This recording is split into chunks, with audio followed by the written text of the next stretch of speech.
A heartfelt drama that addresses military mental health and suicide. Let's talk about The Keeper.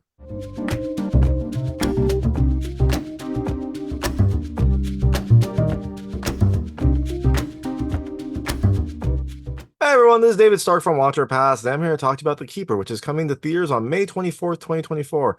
It is a heartfelt drama that looks at one veteran's quest to both honor his fallen comrades and also bring awareness to veteran mental health and suicide. It is a dramatic film, it is a heartfelt film. My hot take is I think you should watch later. I loved a lot about this movie. It has a really important message, and it does a really good job of like telling a story of veteran mental health and some of those issues that can come up because of veteran mental health. It also has a bunch of great military references and some really beautiful scenery. But there were some things I didn't love as much about the movie.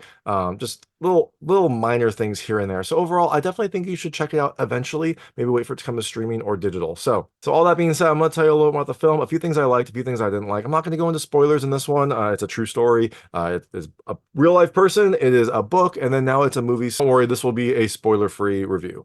So in The Keeper, you have George Eshleman who finds out that his best friend has recently attempted to commit suicide and is now in the hospital. And this kind of causes George to go on a tailspin and want to do something to kind of like raise awareness for veteran mental health. He sets off to hike the Appalachian Trail with about 220 name tapes of other veterans who have taken their own lives. And while he's doing this, he meets other hikers and other people along the way, helps to tell a story, helps to spread awareness, but also learn something more about himself. So, all that being said, things I liked about this movie. The first, look, I love the military references. They are some really funny references. You get your typical kind of like inter-branch rivalries, very, you can see like the healthy ribbing that happens. It is a lot of fun. There's definitely some really kind of fun banter between the various characters throughout. It definitely adds some moments of humor and also kind of like gives you some nice references if you know what they are.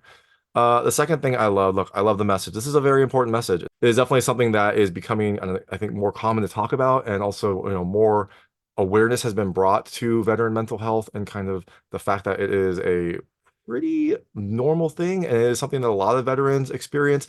So I definitely like that this movie's coming out. It definitely shows a broad spectrum of mental health. That kind of it leads to the third point. I did love the variety. You kind of get your typical like mental health problems with veterans, usually like coming back from a deployment, not being able to deal with civilian life after being in the military. But this film has some other reasons that veterans might commit suicide, ones that you might not think about. So I liked that it covered a broad range of different topics and really kind of honed in on a singular issue, but one that can affect veterans in various ways. And the last thing I really loved, I love the scenery. Like this film was filmed on the Appalachian Trail, so you get some really, really beautiful shots. It definitely makes you like love nature and experience the things that George experienced on his hike. If you are an outdoors person, you will definitely love this movie. So all that being said, things I didn't love as much about the movie. The first, I'm gonna call it an obvious turn. There's something in the film that I thought was fairly obvious pretty early on. It is an important part of the movie, but I could kind of tell the hook fairly early. I don't know. I don't know if it was supposed to be hidden, if it was supposed to be a surprise, but I guessed it pretty early, and that led to like a big reveal at the end that didn't really kind of have, I think, the impact that I was expecting it to. The second thing I didn't love as much was a little bit of rough delivery. It wasn't that bad, but it kind of felt like some of the lines were a little bit forced, or maybe they didn't have enough time to do multiple takes on it.